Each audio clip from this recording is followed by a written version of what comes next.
that may be the first time in my career that I got a standing ovation.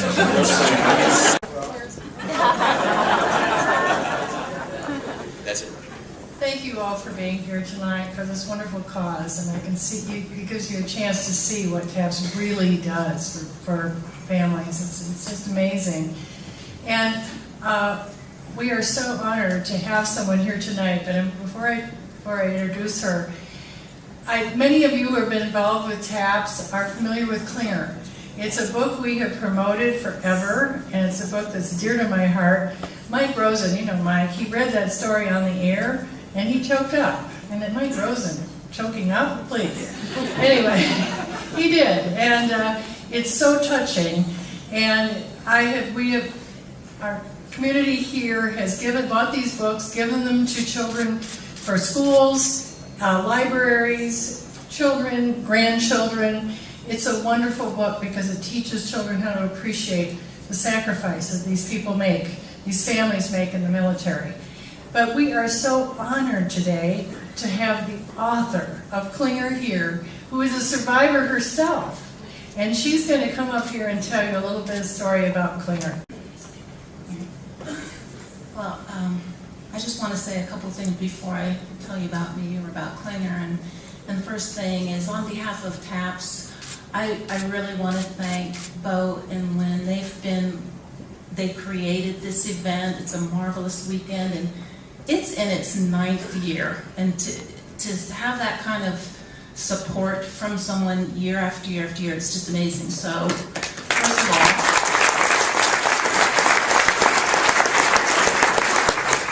and secondly, and this comes on behalf of surviving families all across America, and I feel very comfortable speaking for them all. I just want to thank each and every one of you who is here tonight, and especially each person that's listed within these pages. You have no idea what it means to us to know that there is so much support for us outside of our own little TAPS family.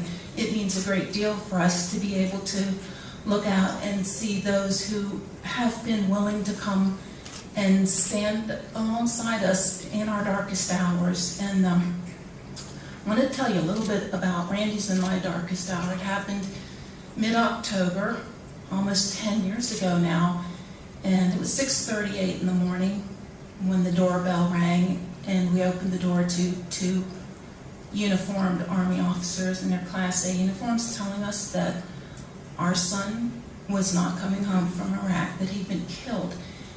And our world just stopped. It imploded.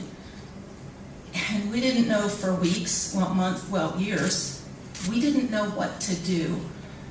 And the one thing I did know on that first day was there was no way we were going to get through that on our own.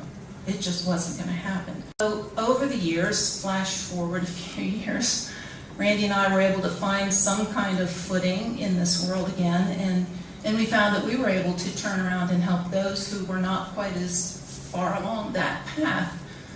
And so we've been working with TAPS since 2004.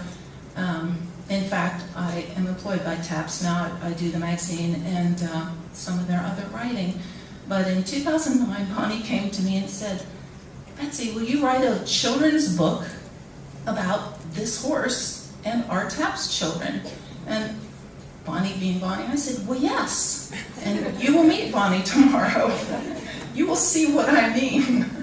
She'll ask you to do something. I went home and I said to Randy, "I've never written a children's book, and I don't know one thing about horses." And I know this can sound really shocking to most of the people in this room. Not one thing.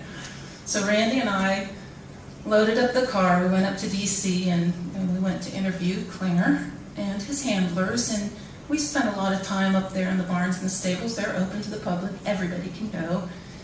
And so we did our research a couple weekends. We found out all kinds of interesting things, like who knew that a horse would eat an acorn out of your hand? Eat an acorn? But anyway, a lot of material we gathered. There was too much to put in the book, and I'm not going to spoil the book for you, but I'll just say one thing about the book, and that's what Deborah Mullins said. She, at the time, she's still the wife of Admiral Mike Mullen, retired at the time. He was the chairman of the Joint Chiefs of Staff. And she said about the book, every American should read this book. So I have two questions for you in closing. One of those questions is, how many of you in this room are Americans? Great, okay, second question. How many of you can read? Okay, according to Deborah Mullen, then, you should buy this book. I will be happy to sign it this weekend, and thank you ever so much for your support of TAPS. Never asked me. I got one song been recorded 4 times, and I've made on songwriter royalties alone over $2.37, and they never asked me. Little bit of radio, going boom, boom, boom.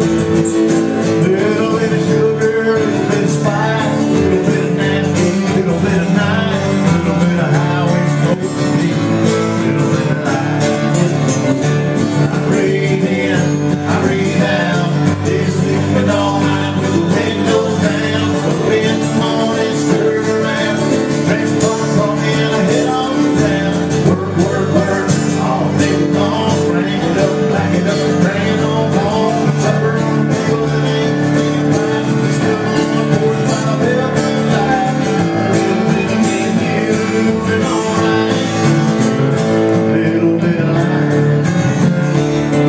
Rolling all down 95.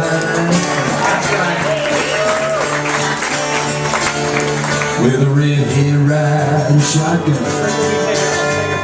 and a pistol by my side.